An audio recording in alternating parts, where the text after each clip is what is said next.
Now, it's long been argued that it should be as easy for retail investors to buy bonds issued by companies as it is to buy shares in those companies. At present, though, it's not. The vast majority of corporate bond issues are targeted at institutional investors with a minimum investment of £100,000. Well, now the digital marketplace WiseAlpha hopes to open the market to retail investors. For a while, it's been selling fractions of bonds with a minimum investment of just £100, but it's now making its technology available to wealth managers. Well, joining me to talk about this is Reza Ahmed, the Chief Executive of WiseAlpha. Reza, good to see you today. Hi. Why do these minimum denominations exist? Well, I think it's a simple case of market structure. So the largest corporations and the large global banks, they have a very strong relationship with each other, and it's become a club market of institutionals. It's the same in continental Europe. I mean, the same applies there. It's about 100,000 euros, yeah. Exactly. I mean, both the UK and European markets have a very small number of retail-denominated bond issues. So it's been a big problem. It means that investors haven't been able to access, the bonds of, say, companies like Ocado or other FTSE-size issuers, which has basically reduced their choice, of deciding whether they invest in the high-risk shares or the lower-risk predictable income bonds.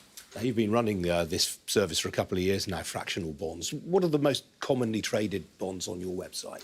Oh, well, I mean, the most commonly traded bonds are those which are well-known, brand-name companies like Virgin Media, Ocado, BT, Marks & Spencer. And so, these are the kind of perfect type of companies for investors to invest in because they know them, they understand the products, and they also trade the shares. So, we're making a big push to make this more accessible to the average investor. Yeah, I mean, it sounds like a neat service. Why are you making it available to others rather than keeping it to yourself?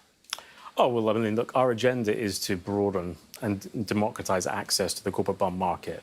And we realise that, in order to achieve that agenda, it's better to bring other players into that market. And if we can do so by allowing them to white label our technology, connect to our market, then that serves that agenda. What is the typical sort of hold period for a fractional bond? Well, most bonds, have a maturity, of around 5 years, but you can often get a lot longer maturities, particularly those for companies who are lower risk or what they call investment grade bonds. And sometimes they can even be up to 50 years or longer. But in general, most of the bonds that we have on our marketplace are targeted in the kind of 5 to 10 year range. And so someone who buys a fractional bond on your marketplace, typically they'd hold it till duration, would they? Yeah, typically retail investors, we find, tend to hold to maturity. There is trading that goes on, and that's a way for people to receive liquidity. But people are naturally looking at bonds as a way to earn income, and they've got a defined investment horizon, so it's a perfect product for that type of activity. And that, of course, is a key attraction. I mean, the other thing we should say is that if a company goes bust, bondholders rank above shareholders in the pecking order. Well, that's exactly right. So, as you enter unpredictable markets, which is potentially one scenario going forward, the lower risk instruments within a company are potentially much more interesting. I mean, over the last 6 months, to 12 months, we've seen almost equity-style returns available in secured corporate debt, which rank ahead of the equity. And there's been a strong price move up in the recent quarters. So, bond investors have generally done exceptionally well. And I think the one thing you can be certain of, Ian, is that there's going to be uncertainty going forward. When there's uncertainty, having a predictable income and a lower risk security can often be a valuable addition to an investor's portfolio. Indeed. It's worth pointing out, I guess, also that currently the Treasury and the regulator doesn't allow fractional shares to be held in an ISA, and presumably that's the same with fractional bonds. Can you see that changing any time? Well, look, I think there is a big move by governments and the regulator to try to change the dynamic in terms of access to corporate bonds. And also they've been very supportive of greater increased access to shares. But I think it's even more important in the bond market, given the high barriers to entry to get in there.